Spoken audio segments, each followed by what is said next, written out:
தமிழுக்கண்டொரு நாள், தமிழர் திருநாள், உழவர் பெருநாளும். தமிழில் இருக்கும் பெருமைகளை பிறமொழியில் சொல்லக்கூடிய ஆற்றல் உங்களுக்கு வர வேண்டும். ஆகவே இளைய தலைமுறையினர் ஆரம்பிக்க வேண்டிய கட்டம் இது.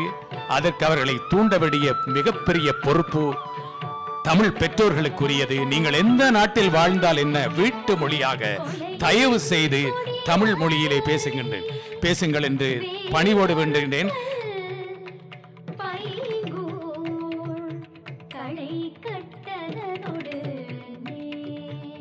முதலாவது தனியார் வானொலி நிலையத்தை நடத்தியவர் இவர் என்பது பலருக்கு தெரியாது.